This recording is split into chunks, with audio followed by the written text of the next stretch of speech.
ଦେଖନ୍ତୁ ଝାରସୁଗୁଡ଼ାରେ ସବୁଠୁ ବେଶୀ ଗ୍ରୀଷ୍ମ ପ୍ରବାହ ଅଛି ଏବଂ এটা ଖାଲି ଓଡ଼ିଶାରେ ନୁହେଁ ବରଂ ଭାରତବର୍ଷରେ କୋଉଠି କୋଉଠି ଖବରକାଗଜରେ ବାହାରୁଛି ବିଶ୍ୱରେ ସବୁଠୁ ବେଶୀ ଗରମ ପଡ଼ୁଛି ଝାରସୁଗୁଡ଼ାରେ।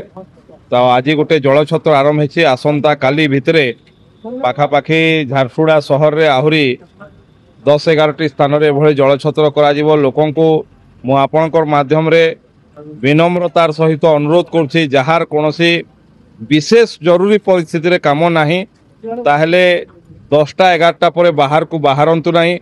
ଯେଉଁମାନେ ଯଦି ବାହାରୁଛନ୍ତି ତାହେଲେ ଯୋଉ କଥା ସରକାରଙ୍କ ତରଫରୁ କୁହାଯାଇଛି ମୁଣ୍ଡ ଘୋଡ଼େଇକି ଗାମଛା ଧରିକି ସଫିସିଏଣ୍ଟ ପାଣି ପିଇକି ବହୁତ ଅର୍ଜେନ୍ସି ହେଲେ ବାହାରନ୍ତୁ, ନହେଲେ ମୋର ବିନମ୍ର ଅନୁରୋଧ ଘରୁ ବାହାରନ୍ତୁ ନାହିଁ କମ ସେ କମ 11ଟାରୁ 4ଟା ପର୍ଯ୍ୟନ୍ତ। ଏବଂ ଏଠି ବିଭିନ୍ନ ଜାଗାରେ ସେଡ୍ର ବ୍ୟବସ୍ଥା କରାଯାଉଛି। ପଶୁ ପକ୍ଷୀ ମାନେ କିଭଳି ଭାବରେ ପାଣି ପିଇ ପାରିବେ, ଠିକ୍ ଭାବରେ ରହିପାରିବେ ତା ପାଇଁ ମଧ୍ୟ ମ୍ୟୁନିସିପାଲିଟି ତରଫରୁ ବ୍ୟବସ୍ଥା କରାଯାଉଛି। ଆଗାମୀ ଦିନେ 2 ଦିନ ଭିତରେ ସହରର ସବୁଆଡ଼େ ଜଳଛତ୍ରର ବ୍ୟବସ୍ଥା କରାଯାଉଛି।